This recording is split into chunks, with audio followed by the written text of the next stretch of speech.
ইস্যুতে কক্সবাজারে আন্তর্জাতিক সম্মেলনের দ্বিতীয় দিন চলছে আজ। সম্মেলনে যোগ দিয়েছেন প্রধান উপদেষ্টা ডক্টর ইউনূস। অংশ নিয়েছেন দেশ বিদেশের বিভিন্ন আন্তর্জাতিক সংস্থার প্রতিনিধি ও রাজনৈতিক দলের নেতারা। এ নিয়ে আরও জানাতে কক্সবাজারের ইনানী থেকে যুক্ত হয়েছেন নাজমুস সাকিব। সাকিব, সম্মেলনের আজকের সেশনে কি কি থাকছে, রোহিঙ্গা প্রত্যাবাসনে আগত অতিথিরা কি বলছেন?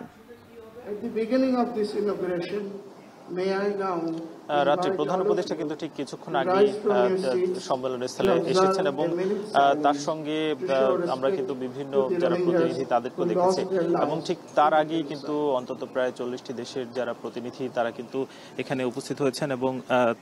গতকালকেও কিন্তু তারা এখানে উপস্থিত ছিলেন। অর্থাৎ 2 দিনের যে সংলাপ সেটা কিন্তু আজকে দ্বিতীয় দিন এবং আজকে বেশ কিছু বিষয় কিন্তু আলোচনা হওয়ার কথা রয়েছে। বলা যায় যে রোহিঙ্গাদের প্রত্যাবাসন কতটা দ্রুত করা যায় সেই বিষয়ে আলোচনা হওয়ার কথা এবং তাদের আসলে যে এর আগে যে জেনোসাইড হয়েছে, গণহত্যা চালানো হয়েছে সেই ব্যাপারে যে মামলা হয়েছে আইসিতে, সেই মামলার আসলে অগ্রগতি কতটুকু সেই বিষয়ে কিন্তু আজকে আলোচনার কথা। যদিও আমরা দেখেছি যে এর আগে আসলে প্রধান উপদেষ্টার তরফ থেকে বারবার বলা হচ্ছিল যে রোহিঙ্গাদের কত দ্রুত নিরাপদ প্রত্যাবাসন করা যায় এবং পরবর্তী ঈদ যাতে তারা তাদের নিজ দেশে ফেরত গিয়ে করতে পারেন সেই ব্যাপারে কিন্তু সরকারের পক্ষ থেকে নানা ধরনের উদ্যোগ নেওয়া হয়েছিল। আমরা যদিও দেখেছি যে রোহিঙ্গাদের প্রত্যাবাসনের বিষয়টা বারবারই আসলে পিছিয়ে যাচ্ছিল এবং আন্তর্জাতিক অঙ্গনেও সেটা নিয়ে কিন্তু বারবার আসলে বাংলাদেশের তরফ থেকে সরব হওয়ার চেষ্টা করা হচ্ছিল। তারই পরিপ্রেক্ষিতে কিন্তু এই সংলাপের আয়োজন করা হয়েছে যেখানে বিভিন্ন দেশের যারা প্রতিনিধি এবং বাংলাদেশের যারা রাজনৈতিক দলের নেতৃবৃন্দ তারাও কিন্তু সেখানে উপস্থিত হয়েছেন এবং অন্তত প্রায় গতকালকে আমরা দেখেছি প্রায় 100 খানেক রোহিঙ্গা কিন্তু তাদেরকে এখানে উপস্থিত রাখা হয়েছে এবং আজকেও সেটাই একই ব্যাপারটি করা হয়েছে এবং রোহিঙ্গাদের একেবারে সরাসরি কথাবার্তা, অর্থাৎ তাদের আসলে কি কি সমস্যা কিংবা তাদের যে আকুতি সেটা কিন্তু আমরা গতকালকে ফুটে উঠতে দেখেছি এবং সেখানে তারা আসলে বারবারই বলছিলেন যে বাংলাদেশ আসলে তাদের দেশ নয়, তাদের দেশ হচ্ছে মিয়ানমার এবং সেখানেই যাতে তাদেরকে দ্রুত প্রত্যাবাসন করা হয় এবং তাদেরকে ফেরত পাঠানো হয় সেই ব্যাপারে তারা কিন্তু আসলে বারবার আকুতি জানাচ্ছিলেন। যদিও আমরা জানি যে প্রায় 13 লাখ রোহিঙ্গা কিন্তু বাংলাদেশে আছে এবং সাম্প্রতিক কালে কিন্তু প্রায় 90,000 থেকে 1 লাখ রোহিঙ্গা অপেক্ষমান আছে আরও বাংলাদেশে প্রবেশের জন্য। আমরা যদিও গতকালকে ডেপুটি প্রেস সেক্রেটারি যিনি আজাদ মজুমদার তিনি কিন্তু বলছিলেন যে যারা আসলে অপেক্ষমান রয়েছে তাদেরকে বাংলাদেশে ঢোকার ব্যাপারে আসলে নতুন করে সুযোগ দেওয়ার কোনো পরিকল্পনায় বাংলাদেশ সরকারের নেই, যার ফলে সীমান্তেও বেশ কড়াকড়ি আরোপ করা হয়েছে এবং সেই ব্যাপারটি নিয়ে দেখেছি যে এই যে 13 লাখ রোহিঙ্গা তাদের কত দ্রুত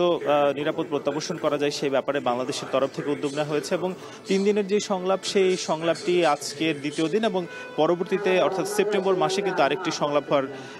সেপ্টেম্বর মাসে আরেকটি আন্তর্জাতিক সম্মেলন যেটা নিউ ইয়র্কে হওয়ার কথা,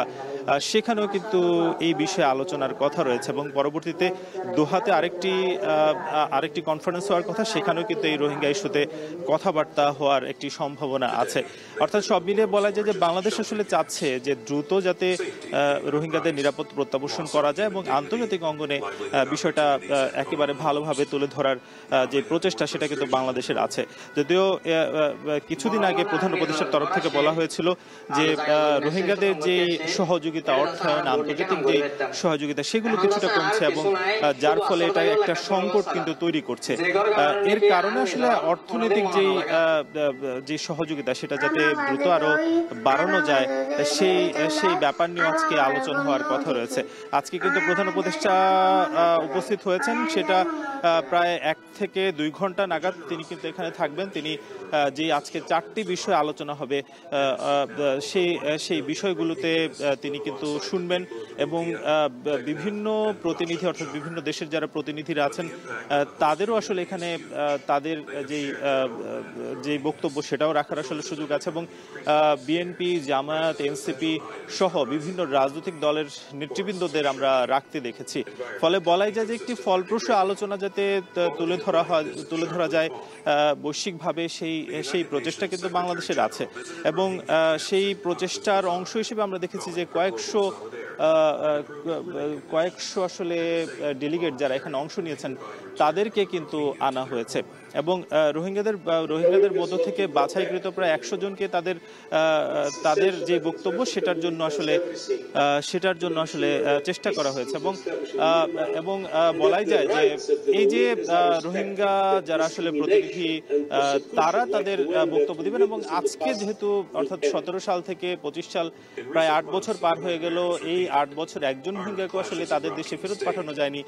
সেটা আসলে কতটা নির্বিঘ্নে করা যায় এবং আগামী ঈদের আগে অন্তত কিছু রোহিঙ্গা হলেও যাতে পাঠানো যায় সেই প্রচেষ্টা কিন্তু আসলে বাংলাদেশের আছে। কক্সবাজার থেকে এই ছিল সবশেষ।